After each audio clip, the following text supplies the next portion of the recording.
l'école qui évalue quelque chose de très, très proche de ce que évaluent les tests de quotient intellectuel, euh, ne valorise qu'une partie de ce que sont les processus mentaux. Donc, on peut être euh, en fait non adapté au système scolaire, mais tout en ayant en fait d'autres façons d'appréhender l'apprentissage. D'où ce que tu fais, Mohamed, en disant je m'intéresse aux techniques d'apprentissage pour les démocratiser. En fait, c'est comme ça qu'on a avancé en tant que société. Ça veut dire que on découvre un dispositif, on pense au tout début qu'il est réservé à certains et certaines, et puis on le démocratise. Je m'appelle Mohamed Bouclé, je suis vice-champion du monde de lecture rapide et auteur du best-seller Connaissance illimitée. Dans le podcast Connaissance illimitée, je reçois des invités au parcours extraordinaire pour nous montrer que la réussite est à portée de tous. Paix sur vous, bienvenue dans le podcast Connaissance illimitée et j'ai l'honneur d'accueillir Samah Karaki qui est neuropsychologue, qui est également l'auteur du livre Le talent est une fiction qui est sorti en janvier de cette année, que je vous invite à vous procurer à lire. Elle est également la fondatrice de Social Brain Institute. Et aujourd'hui, on va parler, j'ai plein de questions à lui poser. J'ai vraiment hâte de pouvoir échanger avec elle de plein de sujets qu'on verra aujourd'hui. Comment tu vas, Samah? Très bien. Alors, je dis Samah, mais est-ce que c'est Samah? Samah, je le mets avec... Non, c'est Samar, tu le prononces très bien. Ah, voilà, parce que moi, je suis parti un peu... Donc, est-ce que moi, je t'ai présenté avec mes mots, est-ce que tu voudrais te présenter avec tes mots pour les gens qui te connaissent pas, qui vont écouter ce podcast et après, on va rentrer dans le vif du sujet. Alors, voilà, je m'appelle Sama en France, mais Sama au Liban, parce que je viens du Liban. Et donc, je suis venue à 21 ans en France pour les études et pour la vie, finalement. Et donc, voilà, comme parcours académique, j'ai commencé en étudiant la biologie, l'écologie, la biodiversité, et puis j'ai fait un doctorat en neurosciences. Et aujourd'hui, je travaille un peu au croisement de disciplines comme les neurosciences, mais aussi les sciences de l'éducation qui t'intéressent, la sociologie, la philosophie, l'intelligence artificielle. Donc, en fait, croiser plusieurs disciplines sous un chapeau qu'on appelle les sciences cognitives. D'accord, super. Et moi, j'ai plein de questions sur les sciences cognitives parce qu'il y a les personnes qui nous écoutent sont souvent attirées par ce sujet, l'apprentissage, le cerveau, les neurosciences, les sciences cognitives. Mais avant de rentrer dans ce sujet-là, j'aimerais prendre quelques minutes pour parler un peu de ton parcours. Comment comment tu pars de Beyrouth pour venir t'installer en France? Comment t'as fait pour te dire, moi à 21 ans, je lâche tout, je pars de mon pays natal pour venir m'installer dans un autre pays et continuer mes études? Euh, je viens d'un milieu très populaire dans lequel il n'y avait pas nécessairement une clarté au niveau des parcours académiques. Je savais même pas comment on arrivait à faire des doctorats, donc j'avais pas du tout cette ambition. Mais j'ai croisé sur le chemin des personnes qui m'ont beaucoup aidée, notamment une prof à l'université qui m'a en fait parlé de la France, d'un master qu'elle a elle-même suivi et qui m'a quasiment enfin, donné un peu tout le capital informationnel, mais qui m'a aidé à remplir mon dossier, qui s'est organisé même avec les amis que j'avais pour monter une cagnotte et me permettre d'arriver, et qui m'a même offert son réseau pour que je puisse me loger en arrivant à Montpellier. Et donc, c'est toujours été comme ça a toujours été des rencontres avec des personnes qui me montrent un peu par où y aller, Mhm. ou ne pas y aller.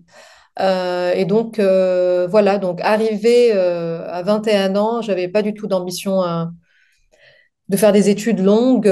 Voilà, je voulais voir ce que c'est de partir du Liban et d'explorer ce pays qui nourrissait beaucoup de fantasmes, qui est D'accord. la France. Donc voilà, je pense que je dois Ok. beaucoup à beaucoup de gens. Et À beaucoup. cette personne qui t'a accompagné, parce que quand t'es parti, là aujourd'hui tu parles très bien le français et tout. Est-ce que la barrière de langue c'était déjà quelque chose pour toi d'important ou que tu faisais déjà tes études en français? Comment ça se passe Alors chez... au Liban, il y a quand même, c'est un pays francophone. Moi, je ne parlais pas bien le français, je ne le parlais pas dans ma vie de tous les jours. Et donc, je lisais beaucoup. Donc, ça, c'est quand même, ça aide D'accord. beaucoup. Mais en arrivant, et surtout que je suis arrivée à Montpellier, je trouvais que je ne comprenais pas quand les gens parlaient. D'accord. Ça allait très très vite et même les premiers mois à l'université, je comprenais pas du tout ce que les profs disaient. J'avais beaucoup de mal et quand j'allais à la préfecture, à la banque, j'étais vraiment la jeune relou qui passe beaucoup de temps à dire est-ce que si j'ai bien compris, voilà en fait j'avais beaucoup d'administratifs à faire et c'était pour moi voilà pour quelqu'un qui parle, qui comprend la langue. J'étais quand même assez paumée. Par contre, j'ai toujours été quelqu'un qui parle beaucoup. Je pense que ça aide à apprendre. C'est de, c'est d'y aller même quand on est nul. Je pense que ça aide beaucoup. Donc, j'ai parlé avec beaucoup, avec un accent très, très lourd et avec Mhm. un vocabulaire assez bizarre aussi, parce que je faisais beaucoup de traductions de Notamment, l'arabe ouais. qui donnaient des expressions quasi poétiques. Et toi, quand tu arrives du Liban, tu arrives où à Lyon? Tu arrives à Lyon, c'est ça, ou à Montpellier? Non, j'arrive à Montpellier. D'accord. Et c'est là que tu fais ton master et à la fin de ton... J'ai fait une année pendant laquelle j'avais un stage en Allemagne. D'accord. Je travaillais sur la mémoire des oiseaux, ce qui faisait que les étourneaux revenaient du pays de Nord-Afrique, qui D'accord. reviennent dans le même champ où ils étaient nés. Ok. Et donc, c'est là où j'ai commencé à m'intéresser justement à la mémoire, à l'apprentissage, et donc de point de vue qui n'est plus un point de vue de biodiversité, mais vraiment les processus qui soutiennent la mémoire. Donc, il y avait des neuroscientifiques qui travaillaient dans les laboratoires, et donc j'ai décidé de faire un master en neurosciences. D'accord. Et c'est là où je suis allée à Lyon. Ok. Et pour après revenir à Montpellier pour faire ton doctorat. Voilà, dans un laboratoire qui est spécialisé pour l'étude des récepteurs à sérotonine et les drogues hallucinogènes. Donc voilà, ce qui me semblait à l'époque être un sujet passionnant et qui me passionne beaucoup moins aujourd'hui.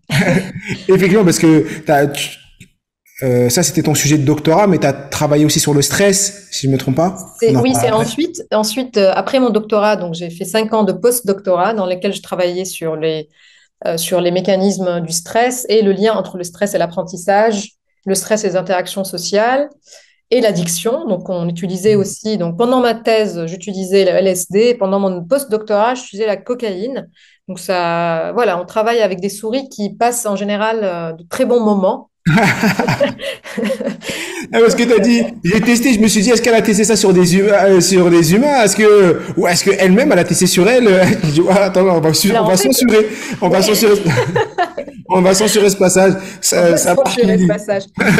Oui, mais quand on travaille beaucoup sur les drogues, et moi qui suis déjà très sensible au monde, et connaissant ce qui va se passer, je me dis que si j'essaye ces choses, je vais certainement rentrer dans un bad trip. Parce que Ouais. je sais que je vais me mettre à imaginer ce qui se passe dans mon cerveau et je vais en faire des tonnes. Donc, voilà. Ok. Mais j'ai un regard très mesuré sur l'utilité de ces drogues et je pense qu'il y a beaucoup d'aspects normatifs aussi sur certaines substances que nous consommons, comme le sucre ou l'alcool, qui sont quand même des drogues très addictives et Bah très... oui. Comme le sucre, c'est incroyable. Je crois qu'il y avait des Oui, études qui disaient que le sucre était. et l'alcool aussi, hein. Donc, alors que les psychédéliques, par exemple, il y a un potentiel thérapeutique très intéressant. Il ne faut pas le laisser dans les mains des gourous. Il faut aussi que la recherche s'en empare et ça commence, hein. À l'époque, en 2011, c'était très difficile de faire de la recherche là-dessus parce que beaucoup d'administratifs. C'est ça. Et en fait, aujourd'hui, la question devient un peu plus répandue. Je pense doit y avoir un potentiel intéressant à creuser. Ok, très intéressant. Maintenant qu'on a vu ton parcours, j'aurai d'autres questions sur ton parcours après, mais je sais qu'en écoutant un peu ce que tu fais sur les réseaux, dans des interviews, tu as une notion qui est sur l'intelligence, et j'aimerais bien qu'on aborde un peu ta vision de l'intelligence. Est-ce que pour toi, on est tous intelligents? Et est-ce que l'intelligence, ça se développe? Par rapport aussi à l'aspect neurosciences et par rapport à tout ce que tu Oui, alors, quand on veut parler d'un sujet comme ça, il faut bien qu'on soit d'accord qu'on parle de la même chose. Et en fait, l'intelligence, elle peut être comprise de différentes façons. Elle a plusieurs façons d'être définie. Alors, on peut parler d'intelligence avec S parce que c'est les processus mentaux. Une intelligence, par exemple, peut être à créer des automatismes d'apprentissage. Une autre forme d'intelligence, c'est de surveiller ces automatismes. Donc, ces intelligences seront contradictoires. Et je peux D'accord. être, par exemple, très à l'aise pour développer des automatismes, mais avec très peu de flexibilité mentale qui me permet de les questionner. Ce qu'on appelle en fait l'inhibition de l'automatisme. Alors, il y a un ouvrage, pas très loin là, de Olivier Houdet qui s'appelle Intelligence, dans lequel il travaille justement sur notre façon de regarder l'apprentissage que nous avons fait et D'accord. qui est quand même une fonction exécutive très sophistiquée qui peut être aussi, à un moment donné, valorisée comme étant la forme d'intelligence que nous évaluons. Donc, je remets en question l'aspect Réducteur? comment on a été réductionniste dans notre façon de définir ce que c'est l'intelligence en la renvoyant à des processus logico-mathématiques Ouais. euh, euh, Et et bah, en fait à des capacités d'apprendre rapidement et avec aisance. Je ne d'accord. valorise pas beaucoup la rapidité des choses. Peut-être que là, je ne sais pas si on va peut-être être un peu dans un dissensus, toi et moi, mais c'est pas grave. Mais moi, bien sûr, il y a pas, là, il y a pas de, c'est le but aussi. Je suis super content de t'avoir parce que j'ai pu écouter plein de choses que tu partages et sur différents points. Je partage pas forcément le même point de vue, mais Oui, le oui, but oui, c'est c'est d'avoir un important. autre point de vue et Complètement. pour élever le niveau de conscience de toutes les personnes qui vont nous écouter et qui vont Oui, dire, bah, Mohamed dit ça, d'autres disent autre chose et moi je vais prendre mon oui, propre point de vue. Et oui, sur plein de choses, on oui. recoupe, je pense qu'on allait sur plein de Là, choses. je vais citer un généticien que j'adore.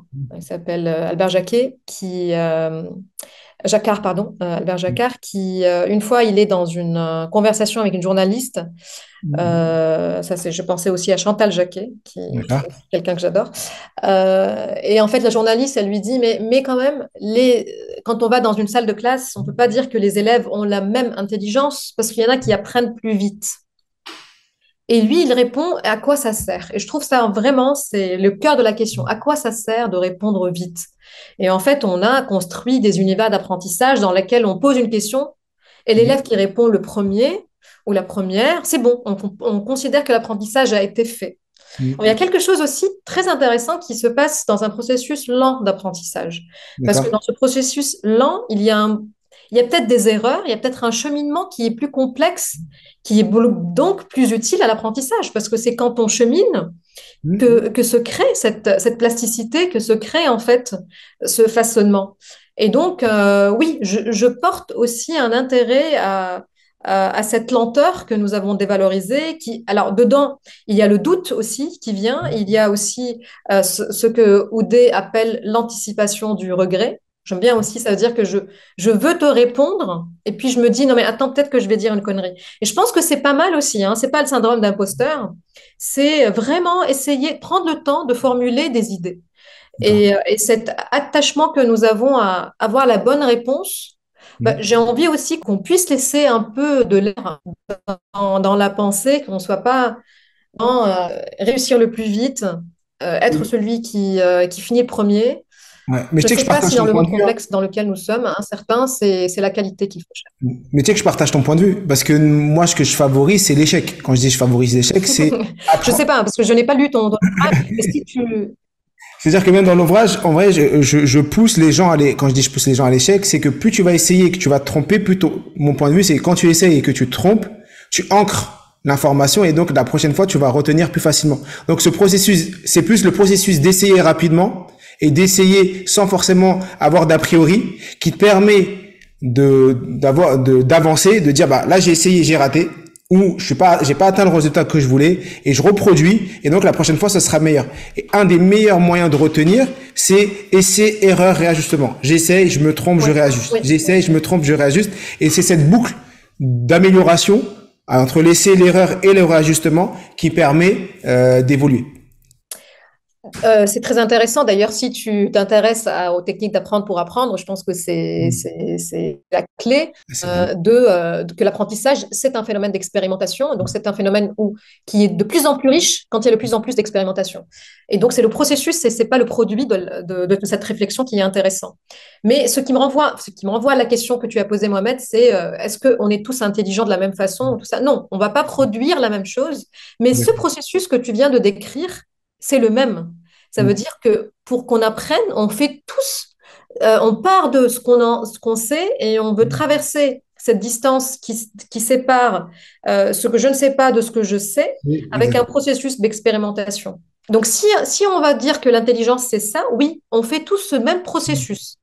Quelqu'un qui est en train de faire un petit processus artisanal, il utilise le même mental Est-ce de que tu peux passer reprendre de ça? j'expérimente et puis hop, j'ai appris et je passe à plus d'expérimentation Est-ce que tu que peux reprendre qu'un scientifique qui est en train d'inventer, Est-ce que tu peux reprendre. reprendre cette phrase parce que ça a bugué encore. On s'excuse auprès de toutes les personnes qui écouteront le podcast, bien sûr. Il y a eu des petits moments où vous allez voir que la voix doit être prise et ça fait partie du processus. C'est pour que vous soyez encore plus à l'écoute de ce qu'on raconte. Donc, est-ce que tu pouvais reprendre la dernière phrase que tu as donnée parce que ça a bugué à ce moment-là. Oui, bah, on expérimente nous aussi avec la technologie ici, donc Exactement. ils vont nous pardonner. Donc je disais que si la question de définir ce que c'est l'intelligence comme étant le processus dans lequel on use de ce que nous avons comme outil pour comprendre, pour résoudre une ignorance ou pour contrôler enfin, un processus mental. Et donc, oui, on a tous et toutes cette même capacité de passer de je ne sais pas à je sais. Exactement.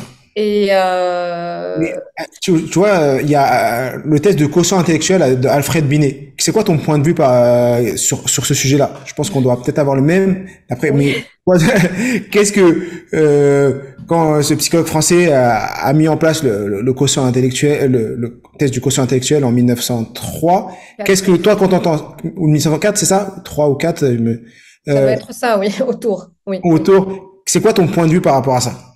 Et Alors l'intérêt déjà, de ce test? c'est bien aussi de rappeler dans quel contexte se font les choses. Et Alfred Binet, il l'a fait, il était mandaté par le ministère de l'Éducation pour développer un test. En fait, dans quel but? C'est de savoir qui sont les élèves qui ne seront pas capables de faire partie de l'école, parce qu'ils ne sont pas assez autonomes pour être dans un dispositif scolaire. C'était ça le but. Et donc, le test était développé pour savoir qui sont vraiment les personnes qui ne peuvent pas faire partie de ce. Donc, en fait, il n'est absolument pas, il n'a jamais prétendu d'ailleurs à faire un test d'intelligence. Exactement. De toute façon, aussi, ce qu'il mesurait, c'est ce que l'école allait apprendre aux élèves.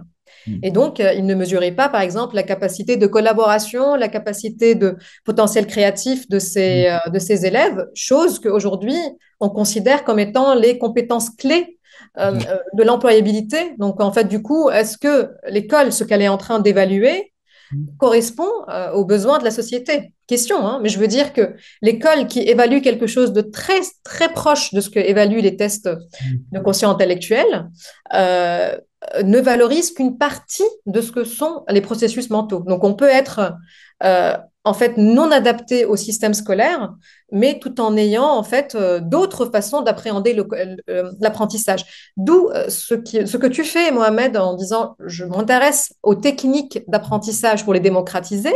En fait, c'est comme ça qu'on a avancé en tant que société. Ça veut dire que on découvre un dispositif, on pense au tout début qu'il est réservé à certains et certaines, et puis on le démocratise.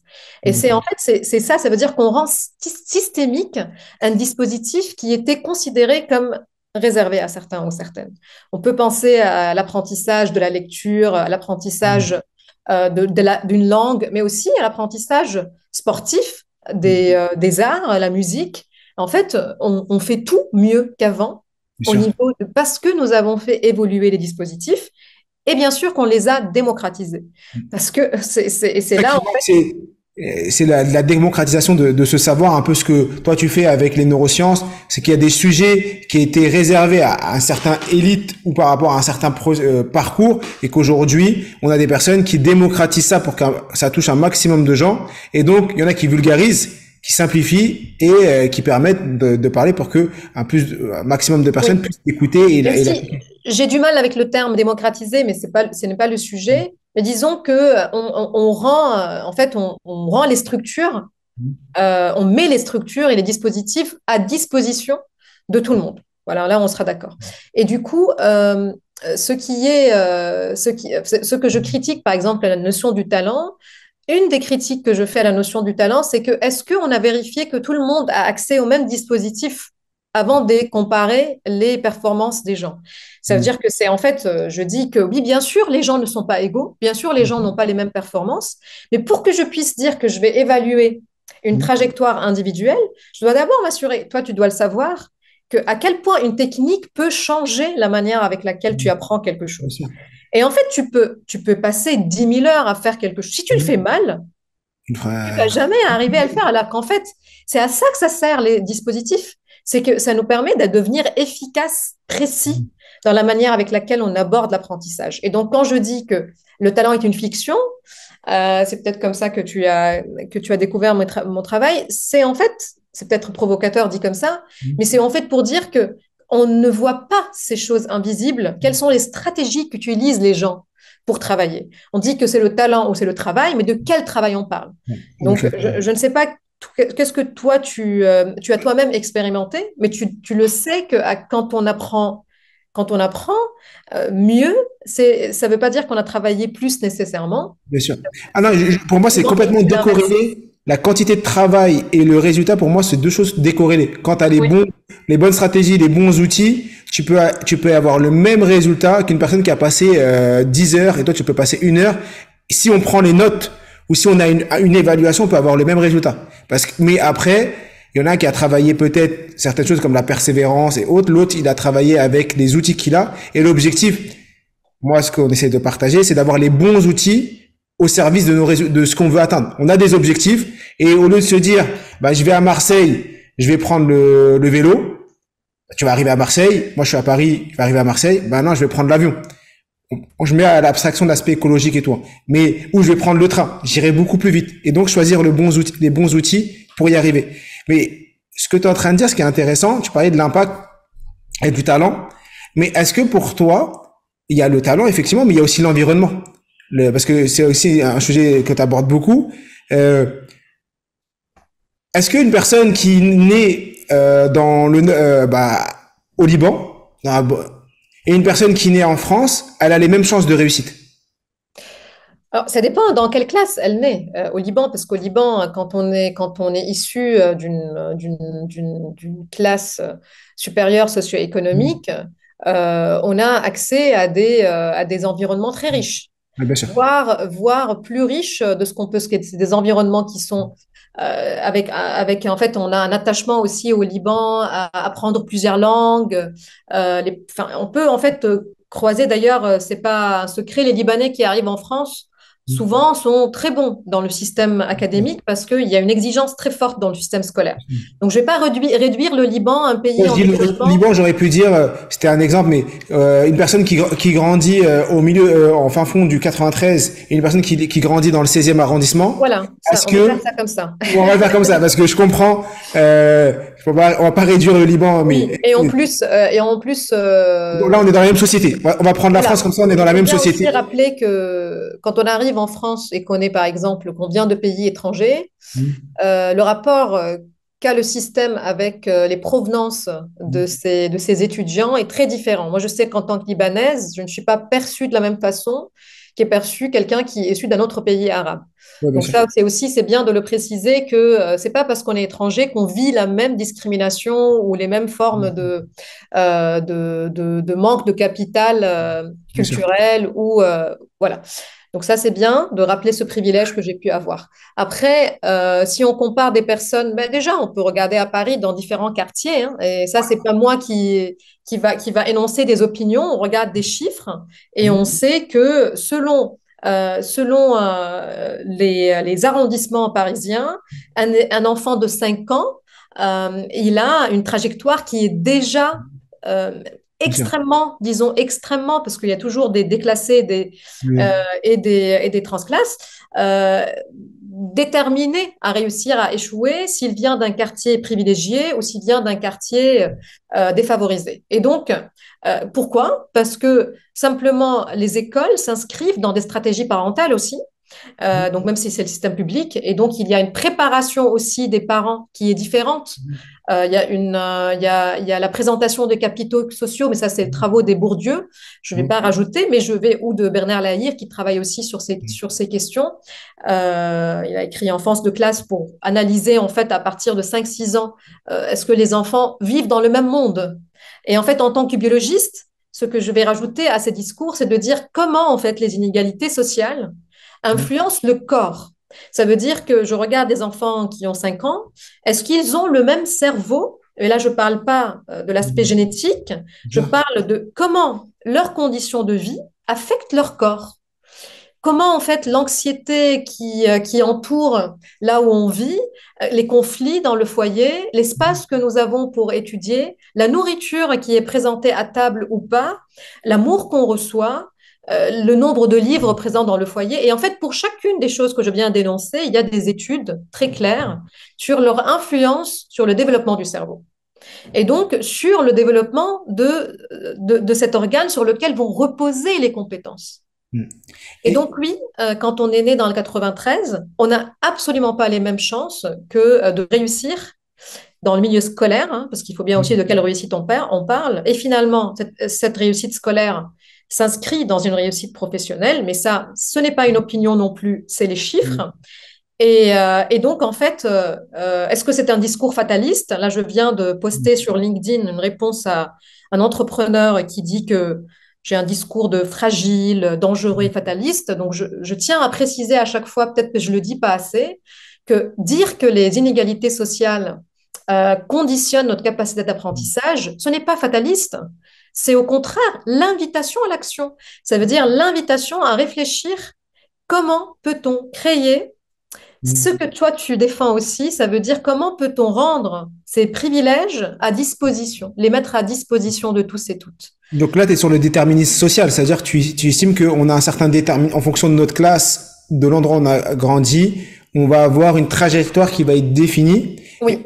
C'est ça. Et je veux bien qu'on ne l'appelle pas déterminisme social, parce que je ne défends pas un déterminisme. Quand on dit déterminisme, on ne peut pas en sortir, ça nous détermine.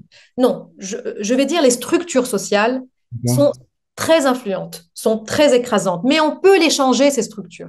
On l'a déjà fait. Ben, en fait, je vais donner des exemples très banals. On parle de l'école. L'école, elle n'a pas avancé dans les stratégies pédagogiques. Est-ce qu'aujourd'hui, nous n'avons pas des stratégies pédagogiques plus efficaces qu'avant? Ça, c'est mon combat. C'est mon combat aujourd'hui. Est-ce qu'on n'a pas permis aux femmes de voter, tout simplement? Est-ce qu'on n'a pas permis aux femmes de rentrer à HEC, chose qu'on ne faisait pas avant 1950? Est-ce qu'on n'a pas, en fait, finalement, quand les gens me disent, mais c'est des discours fatalistes, je dis, mais comment vous pensez que les sociétés ont changé? C'est parce qu'il y a un héros entrepreneur comme ça qui s'est échappé et qui a brandi un drapeau en disant je suis vainqueur et les gens l'ont suivi. Non, c'est parce qu'il y a toujours eu des organisations collectives pour qu'on puisse faire bouger les systèmes. Et donc, l'école, ça fait partie des systèmes. Ça fait partie des systèmes qu'on appelle, dans ce cas-là, le système scolaire. Et en fait, qui est fait de quoi? Qui est fait de dispositifs d'apprentissage, qui est fait de normes, qui est fait et ces choses changent. Et ce n'est pas fataliste de les questionner. Si on n'arrête pas de se dire, mais regarde, il y a un monsieur qui a grandi dans le 93 et aujourd'hui, il a réussi sa vie. Moi, en quoi c'est intéressant? Moi, je suis transclasse aussi. Je viens d'un milieu très populaire. Mais en quoi c'est intéressant si parce que c'est une source d'inspiration. En vrai, c'est intéressant parce que tu deviens une source d'inspiration. Tu peux être, exemple, une personne extérieure qui te connaît pas et qui va t'écouter, qui se dit, attends, Samar, elle vient du Liban, à la barrière de la langue, à 21 ans, elle a quand même réussi à avoir un doctorat. Après, là, tu fais une grande carrière, t'es conférencière et tu fais des très belles choses.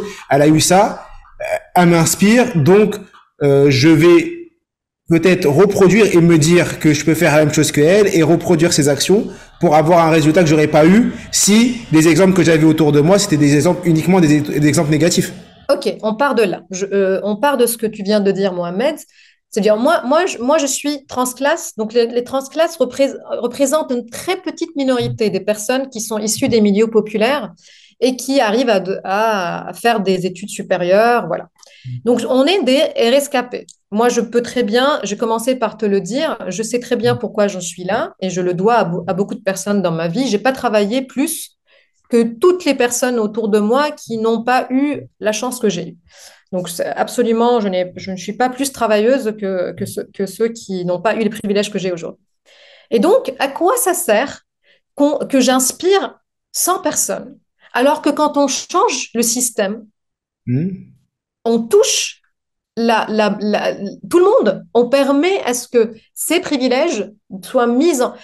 Ça veut dire, c'est comme si tu m'appelles, tu me dis, Sama, écoute, je vais te filer trois, quatre clés, comme ça tu vas apprendre à mieux lire. Mais non, toi tu le fais et tu le fais pour tout le monde. Tu dis, Oui, non, réfléchissons la manière avec laquelle... tout Donc moi, je ne m'intéresse pas, je ne veux pas du tout être une source d'inspiration pour quiconque. Je veux par contre inviter à ce qu'on s'organise, à ce qu'on je suis entièrement s'organise pour qu'on arrête d'avoir des écoles démunies de pédagogie dans des quartiers et des écoles où tous les privilèges sont existants et qu'on arrête de célébrer ceux qui échappent en faisant le pont, en disant mais c'est quoi ce sadisme d'applaudir? Ah oui, tu t'es échappé, on va t'applaudir, mais Alors il qu'on faut... pourrait aider tout le monde. Je suis d'accord, je suis entièrement d'accord avec toi. Exemple, des fois j'interviens dans des écoles. Des fois il y a des écoles qui m'appellent, ils me disent ah j'aimerais bien que tu me formes les élèves. Je leur dis non, moi je forme les enseignants. Parce que si je Oui, forme l'élève, t'as formé une classe de 20, mais moi si je forme l'enseignant ou tous les enseignants, bah ça touche tous les élèves et ces enseignants vont pouvoir former encore d'autres enseignants. Donc je suis entièrement d'accord avec d'accord. toi. Mais Complètement. aujourd'hui, euh, il y a le système. Je partage ton point de vue et effectivement changer le système, c'est faut se battre pour ça. Moi, c'est ce que j'essaye de faire avec les méthodes d'apprentissage et c'est un combat qu'on amène avec l'écriture de ce livre, avec ce qu'on essaie de faire avec l'éducation nationale et du moins je vais tout faire pour que ça s'intègre. Mais en attendant que les choses changent, est-ce que euh, être le changement qu'on a envie de voir dans ce monde, c'est pas déjà une première action? Se dire, bah moi, en attendant que le système change, qu'est-ce que je peux changer à mon niveau pour que un peu comme ce qu'on appelle l'effet papillon, qu'une Oui, petite action peut en ramener d'autres. oui. Petite pause pour te dire que si ce podcast te plaît, like et abonne-toi pour recevoir encore plus de contenu. Alors moi, je crois pas à l'effet papillon et je ne crois pas que si moi je vis tel que j'ai envie que le monde soit, ça fera quoi que ce soit au monde. Je crois qu'au contraire, ce genre de discours ralentit le changement. C'est parce D'accord. qu'en fait, c'est un peu comme les micro-gestes écologiques par rapport au Mm. changement, par rapport à la crise. Ça veut dire que je vais recycler chez moi et je vais finir par croire que j'ai fait beaucoup de choses et donc je me fais un week-end à New York. Donc en fait, je pense Ouais. que Après, j'ai fait un week-end, tu prends l'avion et ouais, ok, je oui. comprends. Donc en fait, je pense qu'il faut en fait, l'effet papillon n'a jamais. Alors j'entends souvent cette métaphore. Je l'ai utilisé, ça l'est venu, mais effectivement, tu bosses Oui, pour oui, oui. comprendre ce que ça veut dire. Mais ce que je veux dire, c'est qu'on n'a plus le temps pour ces. Moi, je change, toi, tu changes, elle change, et puis après, on attend. Non, il y a des questions urgentes. Tous les changements dans l'histoire de l'humanité se sont faits avec une organisation collective, Une avec rupture. un changement systémique. Donc, je veux bien qu'on voit des séries avec des gens qui réussissent leur vie. Tu vois, moi, je regarde ça quand je suis un peu fatiguée, en burn-out. Je regarde des petites histoires comme ça. Mais c'est pas ça la réalité du monde. C'est pas ça la réalité du monde. C'est pas parce que il faut en fait monter dans les sphères de pouvoir et en fait changer les choses. Alors, à leur racine, mais en s'attaquant au plus haut des sphères de pouvoir. Et comment on change le plus haut aujourd'hui? Est-ce que Mais toi... juste pour revenir à ta question, Mohamed, sur en attendant, Oui. n'est-ce pas? Alors Ouais. oui, en attendant, on fait ce qu'on peut. Et je ne suis pas en train de dire aux individus, allez, lave-toi, allez, on va s'organiser et on va dans la rue. Mais non, chacun fait ce qui... En attendant, déjà, finissons-en avec les récits d'anxiété, de réussir alors, et de vanité et de dénigrement de ceux qui échouent. Déjà, il y a un travail au niveau de ces récits. C'est-à-dire, il faut en finir avec des récits de transclasse et de rescapés qui viennent donner des leçons aux gens. Lève-toi, traverse la rue. Et en fait, du coup, renvoyer les personnes qui échouent à leurs propres responsabilités et puis ériger des statuts pour pour les entrepreneurs qui réussissent. Je pense qu'il faut qu'on se prennent un peu moins au sérieux en tant qu'individu et qu'on relativise un peu cette notion de réussite économique comme étant la voie unique dans laquelle on se réalise en tant qu'être humain. Et d'abord, en attendant, on peut déjà faire ça. On peut déjà arrêter de juger les trajectoires des gens à travers des prismes égocentrés, à travers des trajectoires simplistes de il a le talent, il a des très bons gènes et il a travaillé, parce que ce n'est pas la réalité du monde ne se résume pas à ça. Hmm. Donc déjà, il faut qu'on puisse avoir de la compassion pour soi-même et pour les autres. D'accord. Et bien sûr, il y a beaucoup de chantiers sur Hmm. lesquels il se passe de la vraie action. Hein, c'est pas financer quelques entrepreneurs comme ça qui va changer le monde. Il y a des vrais chantiers, dont l'école, dont le milieu de travail, les formations qu'on fait pour rendre ces milieux plus justes et plus inclusifs. C'est déjà l'action nécessaire. Et c'est pas travailler sur les motivations et la persévérance des uns et des autres. Ok. Ok. J'aime bien. C'est intéressant. Ton point de vue est intéressant et ça permet d'avoir un point de vue complètement, pas dire différent, mais ça permet d'élever le niveau de conscience de toutes les personnes et que chacun se dise, ouais, il y a ce point de vue-là, il y a le point de vue des gens qui sont dans le dev perso à fond et qui sont là entre guillemets, euh, je vais, euh, je vais me lever à 5 heures du matin, comme tu as dit, traverser la rue, taper à toutes les portes et c'est sûr que je vais réussir. Et si c'est pas réussi, c'est que c'est de ma faute et quand je rentre le soir, c'est que je suis un nul, je suis C'est un possible, c'est ouais. possible, c'est possible. Mais Et effectivement, faut ça avoir un serait juste milieu. un dans je ne sais combien. Mais après, il y a aussi un vrai attachement à la considération que la réussite ne peut passer que par un enrichissement économique. Ce qui C'est n'est pas le cas. peut-être, c'est peut-être l'objectif de certains d'entre nous. On peut réussir nos vies de beaucoup de façons. Et on peut aussi, franchement, regarder avec objectivité comment est faite la loi du marché, regarder avec objectivité les statistiques aujourd'hui sur la possibilité de s'en sortir parce qu'on est parti traverser la route et parce qu'on a tapé sur la porte de quelqu'un. Et en fait, le concret, il est là. Hein. Le concret, il est là. Il n'est pas dans les discours de développement personnel. Le Je concret, il est dans suis, la réalité du ouais. monde aujourd'hui qui fait que la mobilité sociale est une illusion, est un instrument extrêmement dangereux. Ce n'est pas les discours qui rappellent la présence des inégalités sociales qui sont fatalistes, c'est ces discours-là qui sont très dangereux parce en fait, ils justifient l'immobilité sociale en, en faisant croire on s'échappe parce qu'on s'est levé tôt et parce que les gens se lèvent tôt. Le métro à 8 heures du matin, il est plein de gens qui se lèvent tôt. Mais à 5 heures, moi, quand j'étais Oui, sala- quand à l'époque où j'ai commencé à travailler à Montpellier et que je partais le lundi matin prendre mon train, le premier train pour venir à Montpellier, donc je prenais le premier train de 5h15 RERD. Le train, il est plein de personnes qui se lèvent tôt. bah oui. Mais ils se lèvent tôt pour Moi, aller. je viens d'un milieu très populaire dans lequel tout le monde travaille et travaille et travaille et travaille et use leur corps. Et on n'arrive nulle part avec ça. On n'arrive nulle part si le système ne te rend pas tes droits. Et donc, je suis consciente de cette valeur du travail, mais je sais qu'aussi que ce qu'on pense être le travail n'est pas ce qui est dit dans la bouche de ces personnes au discours motivationnel. Ouais, je suis entièrement d'accord. Je partage certaines choses que tu dis et c'est super intéressant. J'ai une deuxième partie que j'aurais voulu aborder avec toi parce qu'on a parlé un peu de l'intelligence, de l'impact de ce sujet un peu du dev perso. Je sais que tu as beaucoup travaillé sur la notion du stress, la charge mentale, le stress et je voudrais savoir un peu à quoi consistaient tes travaux sur le stress et ça c'est une première partie. Après j'aurai d'autres questions sur le sujet, mais surtout qu'est-ce que nous on peut faire pour travailler sur ce sujet du stress parce que j'ai l'impression que l'anxiété touche de plus en plus de personnes et beaucoup de jeunes aussi, énormément de jeunes, et la Mhm. société pousse encore plus à ça.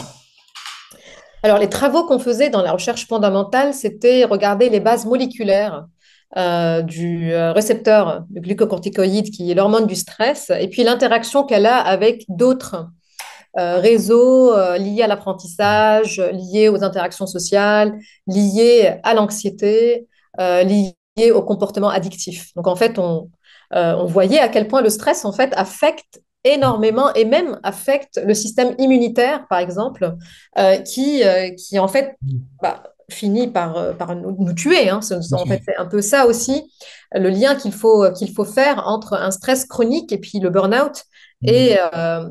c'est le sujet de mon prochain ouvrage aussi, c'est en fait de clarifier qu'est-ce qu'on en sait aujourd'hui sur pourquoi les mécanismes de stress psychologiques peuvent nous rendre malades physiquement.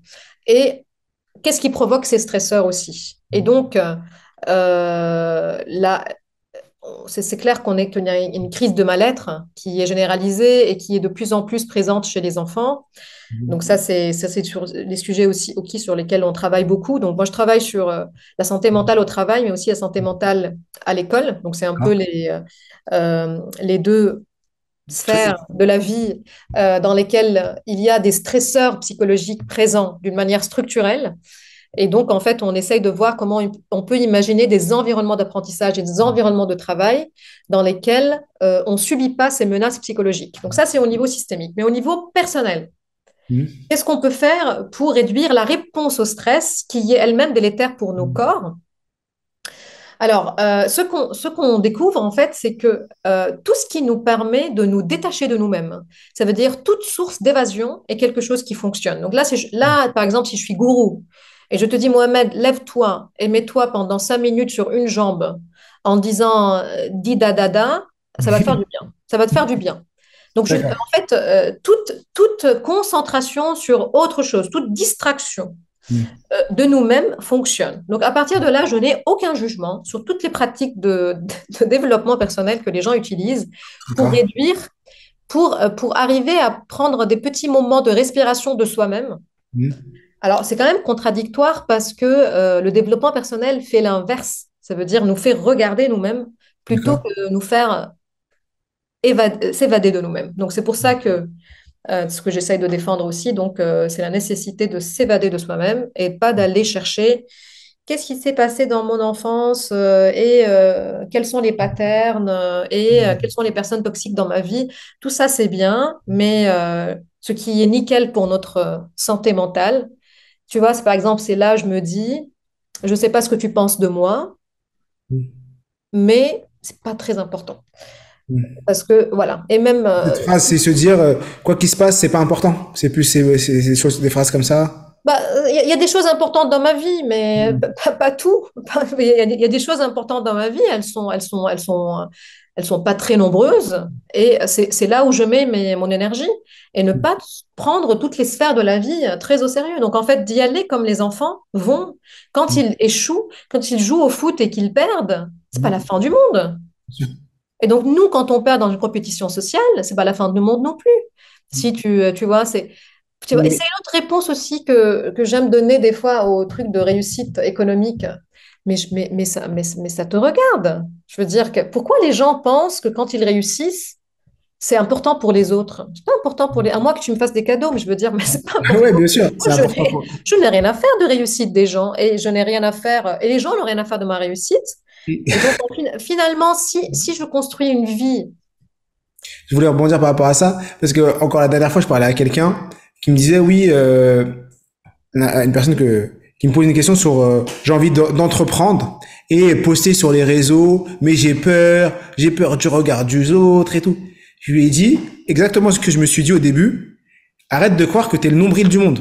Ça veut Bah dire quoi? oui. Ça veut dire que le jour où tu vas poster sur Instagram ou n'importe où, t'auras peut-être ta famille qui va te soutenir, mais personne va te voir. L'algorithme, il va te perdre dans tout. Et faut pas croire, on a trop l'impression que le jour où on va faire une action, la terre entière va s'arrêter pour regarder ce qu'on a fait et dire ah j'ai vu que Mohamed avait fait. Non, perso, fais ta vie, avance, prends du plaisir, fais-le pour toi, fais ce que tu aimes faire, fais-le et stop.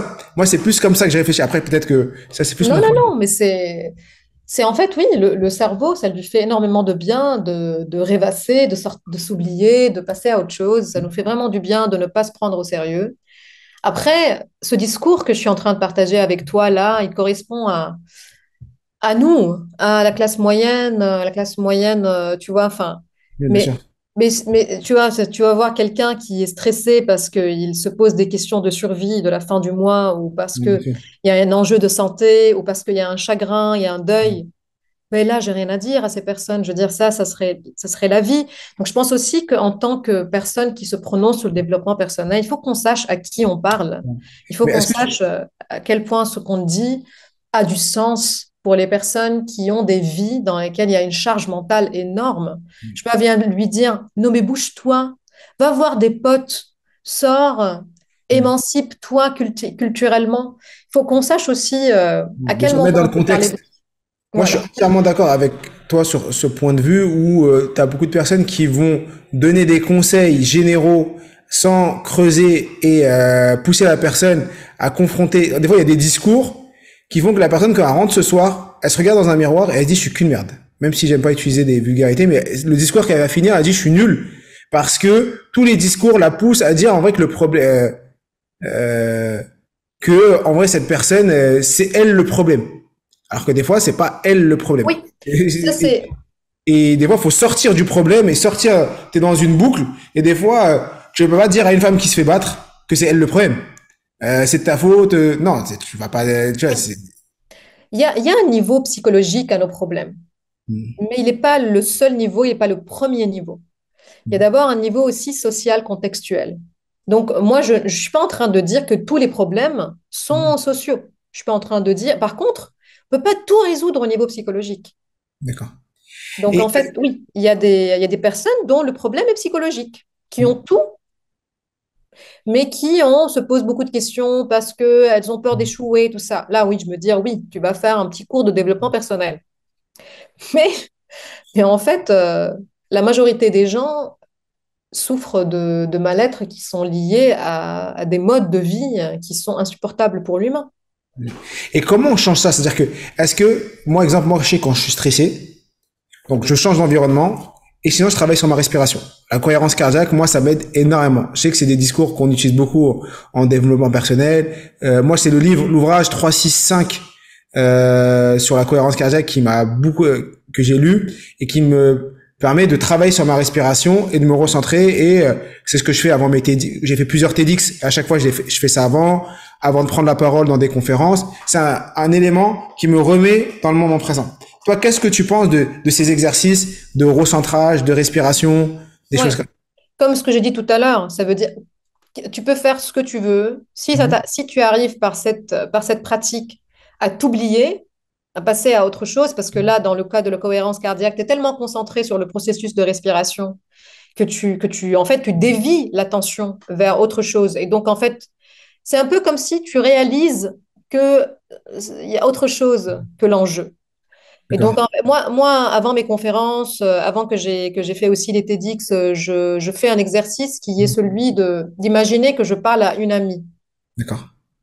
Une amie qui est curieuse de ce que je fais, mais qui s'intéresse pas du tout à ce que maintenant je suis conférencière et tout ça. Donc, chaque fois, elle me dit, mais écoute, je regarde plus ton profil parce que ça me saoule, tous ces trucs, tout ça. Donc, en fait, c'est exactement ce dont j'ai besoin quand D'accord. je dois m'exprimer parce que je me dis, elle s'intéresse à mes idées, elle s'intéresse pas du tout à ce que je représente. Et donc, en fait, j'imagine qu'il y a que elle dans la salle. Ça, c'est mon outil. D'accord. Ça, c'est mon outil qu'on appelle le soutien social, qui est très efficace et qui, peut-être, on n'a rien inventé de plus efficace que le soutien social. Après, je ne peux pas, moi, dire, imagine May, ce serait absurde. Et toi, tu peux pas me dire, fais de la cohérence cardiaque. Chacun s'occupe, chacun fait ce qui marche pour lui et la condescendance, ce serait d'imposer à tout le monde ma pratique. Mais ta pratique, c'est quand même de faire ce que chacun a envie de faire. Oui, chacun a des outils. Alors, par contre, ces outils ne fonctionnent que si tu les as déjà automatisés. Ça veut dire, c'est pas le jour où tu as commencé à compter sur ta respiration avant de monter sur la scène, c'est parce que tu l'avais déjà automatisé. Donc, en fait, il faut vraiment. Enfin, oui, je comprends que les gens disent la méditation ou le yoga ou tel. Tout ça, c'est bien. Tout ça, c'est bien. Ça ne marchera pas pour tout le monde. D'accord. Et il faut un certain temps avant que ça devienne une béquille, un outil. Voilà, donc moi j'ai les miens, toi tu as les tiens, il faut qu'on en ait. Ça peut être des choses qui sont pas du tout sophistiquées, comme jouer. jouer avec un enfant. Moi, je joue avec mon enfant. On fait un jeu de société le soir, même si j'ai eu des journées pourries. Alors là, on est en train de parler des chiffres et des lettres, et je passe à autre chose, et je dors très bien après. Voilà, chacun a ses outils. Et toi, dans ton étude, parce que tu as beaucoup travaillé sur le stress, tu as travaillé sur les causes, les causes, et est-ce que tu as travaillé sur les solutions? Genre, quelles solutions, à part ce que tu as dit à l'instant, est-ce que tu as, de manière scientifique, tu as trouvé des solutions qui permettent Oui. aux gens de réduire le stress? Alors, juste pour nuancer, ce que je viens de dire tout à l'heure, c'est pas les solutions au stress, c'est les solutions à la réponse au stress. Ça arrête la réponse au stress. Ça ne D'accord. résout pas le stress. Si je reviens à la situation de prendre la parole en public, ça arrête la réponse au stress. Mais c'est quoi le stress? Le stress, c'est le jugement des autres. Et donc, toi, tu travailles sur faire attention à ne plus, non, c'est ne plus faire attention au jugement des autres qui va t'enlever le stress. Parce que nous, aujourd'hui, on travaille sur une fois qu'on a le stress, comment je solutionne et je réponds à ce stress. Et à l'autre, travailler sur la source et travailler sur l'entraînement, la prise de parole, répéter pour que le jour où je suis amené à prendre la parole, ce soit tellement simple pour moi que Oui. j'ai pas cette réaction de stress. Oui. Mais Alors, justement, on travaille aussi sur les formations sur la prise de parole. Il y a beaucoup d'outils qui se font en amont, de sorte à ce que tu automatises ton message, tu le visites, de sorte à ce qu'en fait, il y a pas de charge mentale le moment où tu prends la parole. Je pense qu'on va s'entendre sur pas mal de techniques à ce niveau. Ça veut dire qu'il faut, à un moment où tu prends la parole, il faut laisser l'espace disponible pour que tu sois dans l'aisance et donc dans ce que les autres peuvent appeler grâce. Voilà. Et donc, il y a plein de techniques qui se font en amont. Il ne faut pas rencontrer le sens de ce que tu vas dire au moment même. Mais d'une manière plus large, ce que je fais, moi, c'est regarder comment peut-on construire des environnements dans lesquels ces stresseurs n'existent pas. Ça veut dire, par exemple, dans la question de prendre la parole en public, il y a bien sûr la peur du jugement, mais il y a aussi la présence du jugement qui est aussi un problème. Ça veut dire mais ça change d'une société à l'autre. Ça veut dire que la posture que prend des fois le public envers les personnes qui prennent la parole en public est aussi très déterminante. Il y a aussi l'accueil des erreurs des autres. Donc ça, c'est aussi culturel. Donc il faut questionner ce qui fait que dans cet environnement-là, je me pose cette question d'être jugé. Donc il y a un travail au niveau de l'individu, de sa préparation. Donc ça, c'est bien sûr, c'est un niveau du problème, mais un autre niveau aussi, dans le monde du travail, par exemple, il n'y a pas que moi qui dois me dire il faut que j'arrête de me soucier du jugement des autres. Il y a aussi les autres qui doivent arrêter de juger. Donc, il y a aussi, voilà, donc en fait, le problème se résout à différents niveaux et il n'y a pas une cause unique, il n'y a pas une solution unique. C'est vrai qu'il n'y a pas une cause unique et il n'y a pas une solution unique. C'est très bien, on arrive sur la fin, ça fait quasiment 1 heure, là, ça fait peut-être 50 minutes qu'on est ensemble, le temps passe tellement vite. J'aime bien poser à la fin à la fin de mes épisodes, est-ce qu'il y a un sujet que tu aurais aimé aborder, qu'on n'a pas abordé, un truc que tu aurais aimé dire aux auditeurs et qu'on n'a pas eu l'occasion de dire parce que j'ai pas posé la question aux autres? Alors, j'aime dire, après beaucoup de paroles qui ont été dites sur les médias, que ce n'est pas simple les idées. C'est vraiment, il faut qu'on prenne le temps de les développer, de les écouter, de voir les nuances dans la pensée et vraiment accepter cette lenteur-là, accepter voilà, c'est la complexité de la pensée. Et ça, c'est quelque chose que je remarque des fois. Je trouve qu'il y a beaucoup de raccourcis qui se font, Incroyable.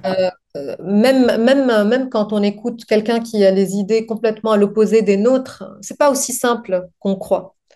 Donc déjà, j'aime bien ce qu'on vient de faire. Ça veut dire prendre 1 heure pour parler d'un sujet, c'est pas mal. Il faut qu'on vraiment il y a cette compression de la pensée qui devient de plus en plus frustrante. Je suis entièrement d'accord avec toi. Et rien n'est simple. Et aujourd'hui, où on a plein de biais cognitifs et surtout les gens font beaucoup de raccourcis avec les réseaux, ils peuvent te couper une parole que tu as dit. Et même nous, il y a des études qui montrent que tu peux être plusieurs à avoir la même chose et on comprend les choses différemment. Oui, Et il donc faut encore qu'on plus s'en sorte. aujourd'hui, sur les phrases qu'on peut avoir. Et effectivement, quand on a une idée et qu'on veut la porter, par exemple, moi je porte les techniques d'apprentissage, et ben toujours c'est pas facile parce que forcément, t'en as qui sont contre, t'en as qui sont pour, et ça fait partie du jeu et on prend le tout pour avancer sur ce type de thématique. La dernière question que je vais te poser et que je pose toujours à mes invités, si c'était tes derniers moments et sur Terre et que tu voulais laisser un héritage, mais cet héritage c'est une pensée, une parole. Quel serait cet héritage?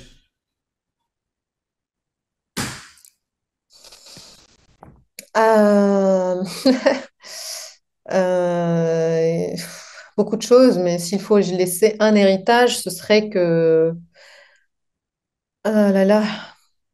Ouais, je pense que c'est vraiment qu'il y a beaucoup de choses à comprendre et à connaître et à savoir qu'il faut jamais être très sûr de ses certitudes. Jamais être très sûr. Effectivement, ne jamais être très sûr de ses certitudes. Très bon héritage et très bonne conclusion. Merci beaucoup, Samah, Mohamed. d'avoir passé 1 heure à nos côtés. Et bien sûr, je vous invite à partager cet épisode à un maximum de gens pour que les gens découvrent Samah, découvrent son travail et découvrent également son point de vue. Et cet échange qui est pour moi a été un échange très constructif sur tous ces sujets d'intelligence, de développement personnel et cette notion du stress également. Donc vraiment merci, Samah. Donc, je vous invite à partager, à commenter. Et comme je le dis toujours, je suis tué. Nous sommes tous illimités. Prenez soin de vous. Merci beaucoup.